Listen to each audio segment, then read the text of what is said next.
പ്രിയ മിത്രങ്ങളെ, ഇന്നത്തെ കഥയിലേക്ക് എല്ലാവർക്കും സ്വാഗതം. കഥ ആരംഭിക്കാം. കൊല്ലം ജില്ലയിൽ കുളത്തൂപ്പുഴ എന്ന സ്ഥലത്താണ് രവീന്ദ്രന്റെ വീട്. രവീന്ദ്രൻ ഗൾഫിലാണ്. ഗൾഫിൽ ഒരു ഹോട്ടൽ നടത്തുകയാണ് രവീന്ദ്രൻ. വീട്ടിലാണെങ്കിൽ ഭാര്യ, മകൻ സുനിൽ ഇവരാണുള്ളത്.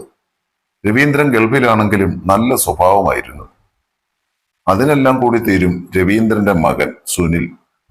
അവനാകെ പിഴയാണ്. അവനെക്കുറിച്ചുള്ള പരാതികളൊക്കെ കേട്ട് ആത്മഹത്യ ചെയ്യാൻ പോലും തോന്നിയിട്ടുണ്ട് ഗീതയ്ക്ക്. പക്ഷേ അവൾ രവീന്ദ്രനെ ഇതൊന്നും അറിയിച്ചിരുന്നില്ല. വല്ല മണലാരണ്യത്തിലും കിടന്ന് കഷ്ടപ്പെടുന്ന അങ്ങേരെ എന്തിനാ ഇതൊക്കെ പറഞ്ഞ് വിഷമിപ്പിക്കുന്നത്? 1 വർഷം മുൻപ് വന്നു പോയതാണ് രവീന്ദ്രൻ. അവിടെ കിടന്ന് കഷ്ടപ്പെട്ട് നാട്ടിൽ വലിയ വീടും വണ്ടിയും ഒക്കെ ഉണ്ടാക്കിയിട്ടുണ്ട്. മകനെ ഗൾഫിൽ കൊണ്ടുപോകാൻ രവീന്ദ്രൻ ഒരു ശ്രമം നടത്തിയെങ്കിലും അത് നടന്നില്ല. അങ്ങനെയിരിക്കെ രവീന്ദ്രന് ഗൾഫിൽ ഒരു പണി കിട്ടിയിരിക്കുകയാണ്. ഹോട്ടലിൽ നിന്ന് ഫുഡ് സേഫ്റ്റിക്കാർ കയറി പഴയ ആഹാര സാധനങ്ങൾ പിടിച്ചു. നമ്മുടെ ഇവിടുത്തെ 20 ലക്ഷം രൂപയോളം പെറ്റിയടക്കേണ്ടി വന്നു. അത് അവിടുള്ള സുഹൃത്തുക്കളുടെ കയ്യിൽ നിന്നെല്ലാം മറിച്ചാണ് അടച്ചത്. ഇനി അത് തീർക്കാതെ നാട്ടിലോട്ട് വരാൻ പറ്റില്ല. അതിനുവേണ്ടി പാപം അവിടെ കഠിനാധ്വാനം ചെയ്യുകയാണ്. ഇതിനിടയിൽ മകന്റെ കാര്യം കൂടി പറഞ്ഞ് അങ്ങേരെ എന്തിനാ വെറുതെ വിഷമിപ്പിക്കുന്നത് എന്നോർത്ത ഗീതയൊന്നും അറിയിക്കാത്തത്. വൈകുന്നേരം ആയാൽ 4 കാലിൽ കയറി വരുന്ന മകൻ. ഇതെല്ലാം കണ്ട് സ്വയം ഉരുകുകയായിരുന്നു ഗീത. അങ്ങനെയിരിക്കെ വീട്ടിലേക്കൊരാൾ വന്നു. ഗീതയുടെ മകന്റെ കൂട്ടുകാരൻ. ദുശീലങ്ങളൊന്നുമില്ലാത്ത നല്ല സ്വഭാവ ഗുണങ്ങളുള്ള ഒരു ചെറുപ്പക്കാരൻ, ഹരി. സുനിലിന്റെ കമ്പനിയിൽപ്പെട്ട എല്ലാ കൂട്ടുകാരും എപ്പോഴും വെള്ളമടിച്ചും സകല പിഴത്തരങ്ങളുമായിട്ട് നടക്കുന്നവരായിരുന്നു.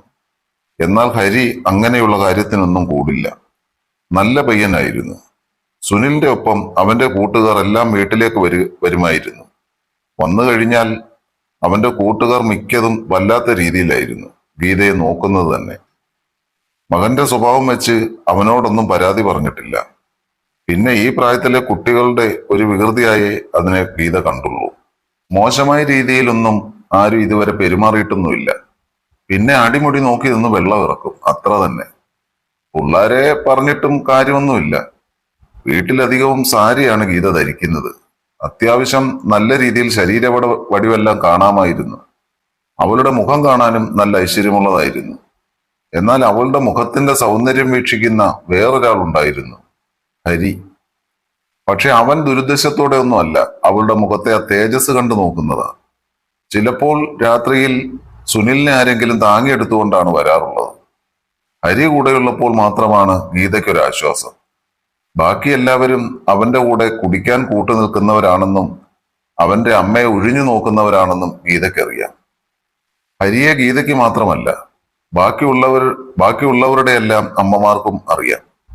അവനെ എല്ലാവർക്കും വലിയ കാര്യവുമാണ്. ഒരു പാവം പിടിച്ച പയ്യൻ. തന്റെ കൂട്ടുകാരുടെ അമ്മമാരെ തന്റെ സ്വന്തം അമ്മയെ പോലെ കാണുന്ന ഒരു പഞ്ചപാവം. അവന്റെ അച്ഛൻ കുടിച്ചാണ് മരിച്ചത്. അതിനുശേഷം അവന്റെ അപ്പൂപ്പനും അവന്റെ അമ്മയും നല്ല കോളിലായിരുന്നു. അതെല്ലാം നാട്ടിൽ പാട്ടാണ്. അവന്റെ അമ്മ പണ്ട് മുതലേ അപ്പൂപ്പന്റെ കൂടെയായിരുന്നു. അത് പുറത്തായത് 4-5 വർഷം മുൻപാണ്. ആ സമയം ഹരിയുടെ അച്ഛൻ മരിച്ചിട്ട് 2 കൊല്ലമായിരുന്നതേ ഉള്ളൂ. അവന്റെ അമ്മ നാണക്കേട് കൊണ്ട് പുറത്തെങ്ങും ഇറങ്ങിയിട്ടില്ലായിരുന്നു. ഇപ്പോൾ അമ്മായിയപ്പനും മരുമോളും അവിടെ സുഖമായിട്ട് ജീവിക്കുന്നു. ഇതിനിടയിൽ ഹരി ഒരു തീരുമാനമെടുത്തു. ആരെ കൊണ്ടും താനൊരു മോശം അഭിപ്രായം പറയിപ്പിക്കില്ലെന്ന്. അതിൽ അവൻ വിജയം കണ്ടെത്തുക തന്നെ ചെയ്തു. ആ ഏരിയയിലെ ഏറ്റവും നല്ല വ്യക്തി ഹരിയാണ്.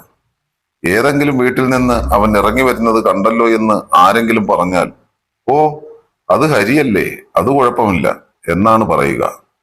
അത്ര വിശ്വാസമാണ് അവനെ എല്ലാവർക്കും. തന്റെ കുടുംബത്തിനുണ്ടായ പേരുദോഷം മാറ്റിയെടുക്കാൻ തന്നെ അവൻ തീരുമാനിച്ചു. ഗീതയ്ക്ക് തന്റെ മകനെക്കുറിച്ചുള്ള വേവലാതി കൂടിക്കൂടി വന്നു. അതുപോലെ അവന്റെ കൂട്ടുകാരുടെ ആ നോട്ടവും അവളെ ആകെപ്പാട് വിഷമിപ്പിച്ചിരുന്നു. അവന്റെ എല്ലാ തരത്തിലുള്ള സ്വഭാവവും അവൾക്കറിയാമായിരുന്നു. കോളേജിൽ കാണുന്നും പറഞ്ഞ് അവൻ രാവിലെ തന്നെ അവന്റെ ബൈക്കും എടുത്ത് പോയിട്ടുണ്ട്. അപ്പോഴാണ് അവൾ ഒരു കാര്യം ഓർത്തത്. തന്റെ ഡേറ്റ് എടുക്കാറായിരിക്കുന്നു. കടയിൽ പോയി സാധനങ്ങളും കൂടെ അതും മേടിക്കാം.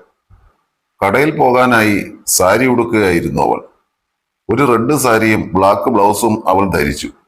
എന്നിട്ട് കണ്ണാടിയിൽ നോക്കി അവൾ സ്വയം പറഞ്ഞു, തടിയും കൂടി വയറും ചാടി, പിള്ളാരൊക്കെ എന്തു വിചാരിക്കും ആവോ. ആ ഹരിയെ പോലൊരു മകനായിരുന്നുവെങ്കിൽ എനിക്ക് ഇത്രയും വിഷമമില്ലായിരുന്നു. ഇവിടെ ഒരുത്തൻ, അവൻ എന്തിനാ ഇങ്ങനെ സ്വയം നശിക്കുന്നത്?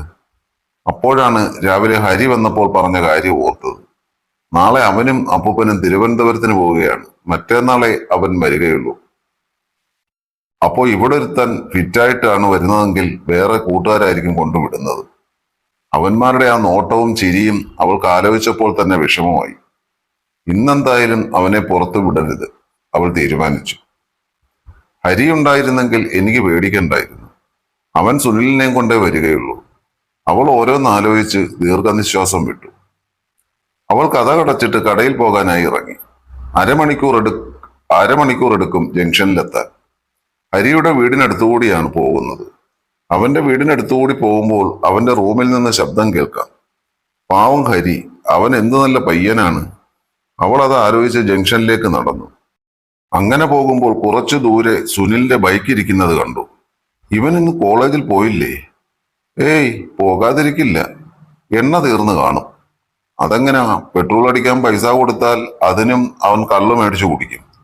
അങ്ങനെ ജംഗ്ഷനിൽ നിന്ന് സാധനമെല്ലാം മേടിച്ചുകൊണ്ട് തിരിച്ചു വരുമ്പോൾ ഹരിയുടെ വീട്ടിൽ നിന്ന് ശബ്ദമൊന്നും കേൾക്കാനില്ല. സുനിലിന്റെ ബൈക്ക് എവിടെങ്ങും കാണാനുമില്ല. പെട്രോൾ മേടിച്ചോണ്ട് വന്ന് ഒഴിച്ചോണ്ട് പൊയ്ക്കാണ്. എങ്ങോട്ടാ പോയതെന്ന് ദൈവത്തിന് മാത്രം അറിയാം. അങ്ങനെ ഓരോന്നാലോചിച്ചുകൊണ്ട് അവൾ വീടെത്തി. കതക് തുറന്നകത്ത് കയറി. അവൻ എത്തിയിട്ടില്ല. കഷ്ടം. അവൾ തന്നെക്കുറിച്ച് സ്വയം ആലോചിക്കാൻ തുടങ്ങി. താൻ നല്ലൊരു ഭാര്യയല്ലായിരുന്നു. എന്നിട്ട് എനിക്കെന്താണ് ദൈവം നല്ല അനുഭവങ്ങളൊന്നും തരാഞ്ഞത്? ഇതൊക്കെ ചിന്തിച്ച് അവൾ ആകെ വിഷമിക്കാൻ തുടങ്ങി.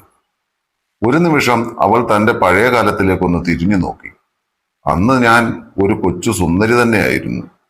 ഇന്നും സൗന്ദര്യത്തിന് കുറവൊന്നുമില്ല. പിന്നെ കല്യാണം കഴിഞ്ഞതിൽ ഇത്തിരി തടിയൊക്കെ കൂടിയെന്നേ ഉള്ളൂ. 20ാമത്തെ വയസ്സിലായിരുന്നു തന്റെ കല്യാണം. കല്യാണത്തിന് ശേഷം നല്ല സന്തോഷകരമായ ജീവിതമായിരുന്നു. രവീന്ദ്രൻ ചേട്ടൻ ഒരു പാവമായിരുന്നു. താൻ എന്തു പറഞ്ഞാലും അപ്പോൾ തന്നെ സാധിച്ചു തരും. അന്ന് ഏട്ടന് ഓട്ടോ ഓടിപ്പായിരുന്നു ജോലി. പിന്നീടാണ് ഗൾഫിൽ പോയത്. അന്നൊക്കെ താൻ ഒരു സിനിമയ്ക്ക് പോണമെന്ന് പറഞ്ഞാൽ നേരത്തെ തന്നെ ഓട്ടോ സ്റ്റാൻഡിൽ നിന്ന് വരും. എന്നിട്ട് താനുമായി സിനിമയ്ക്കൊക്കെ പോയി ഹോട്ടലിൽ കയറി ഫുഡും കഴിച്ചിട്ടേ മടങ്ങി വരും. അതൊക്കെ ഒരു കാലം. ഇപ്പോഴും ഏട്ടന് സ്നേഹക്കുറവൊന്നുമില്ല. പിന്നെ ഈ ചെറുക്കനെ കൊണ്ടാണ് പൊറുതിമുട്ടുന്നത്. എന്ത് ചെയ്യാനാ? ആര് പറഞ്ഞാലും അനുസരണയില്ല. അങ്ങനെ ഓരോന്നോർത്ത് സമയം പോയതറിഞ്ഞില്ല. ക്ലോക്കിലേക്ക് നോക്കിയപ്പോൾ മണി 10. ഈ ചെറുക്കൻ ഇത് എവിടെ പോയി കിടക്കുന്നു? വല്ലോടത്തും കുടിച്ചുമറിഞ്ഞ് കിടക്കുകയായിരിക്കും. ഈശ്വര, ഈ രാത്രിയിൽ ഞാൻ എന്തോ ചെയ്യും? അങ്ങനെ വിഷമിച്ചിരിക്കുമ്പോൾ ഒരു ബൈക്കിന്റെ ശബ്ദം. പെട്ടെന്ന് ഞാൻ ചെന്ന് വാതിൽ തുറന്നു. ഹരിയാണ് ബൈക്ക് ഓടിക്കുന്നത്.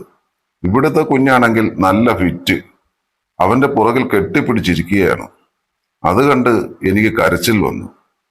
ആന്റി, ഇങ്ങോട്ട് വന്നേ, ഇവനെ ഒന്ന് പിടിക്കണം. ഞാൻ പെട്ടെന്ന് ഓടിച്ചെന്ന്. ഞാനും ഹരിയും കൂടി അവനെ ബൈക്കിൽ നിന്ന് പിടിച്ചിറക്കി.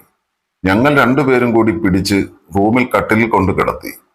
അവനെ പിടിക്കുന്ന കൂട്ടത്തിൽ ഹരിയുടെ കൈയ്യ് എന്റെ പല ഭാഗത്തും തട്ടുന്നുണ്ടായിരുന്നു. അവൻ മനഃപൂർവ്വമല്ല, അബദ്ധത്തിൽ തട്ടുന്നതാണ്. പക്ഷെ എനിക്കതൊരു പ്രത്യേക അനുഭൂതി നേടിത്തന്നു. എത്ര നാളായി? ഞാനും ഒരു സ്ത്രീയല്ലേ? കട്ടിലിൽ കിടത്തിയതിനു ശേഷം ഞാൻ ഹരിയോട് പറഞ്ഞു, മോൻ അവിടെ ഇരി, ആന്റി ഇത്തിരി ചായ ഇട്ടുകൊണ്ട് വരാം. അവനൊന്നും മിണ്ടിയില്ല. ഞാൻ പെട്ടെന്ന് പോയി ചായ ഇട്ടുകൊണ്ടുവന്ന് അവന് കൊടുത്തു. എന്നിട്ട് ഞാനും അവന്റെ കൂടെ ആ സെറ്റിയിലിരുന്നു. ഞങ്ങൾ ആരും ഒന്നും സംസാരിച്ചില്ല. ചായ കുടിച്ചിട്ട് അവൻ പോകാനായി എഴുന്നേറ്റു. ഞാൻ പറഞ്ഞു, മോനെ, നിനക്ക് കുറച്ച് കഴിഞ്ഞു പോയാൽ പോരേടാ.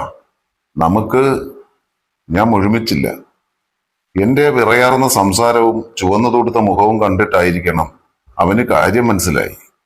പെട്ടെന്ന് അവൻ പറഞ്ഞു, ആന്റി, ആരെങ്കിലും അറിഞ്ഞാൽ ഇത് തെറ്റല്ലേ? ഓ പിന്നെ, ഇതൊക്കെ നാട്ടിൽ നടക്കാത്ത കാര്യമാണോടാ? ഞാൻ ചോദിച്ചു. നീ ബാ. ഇതും പറഞ്ഞ് ഗീത റൂമിലേക്ക് നടന്നു.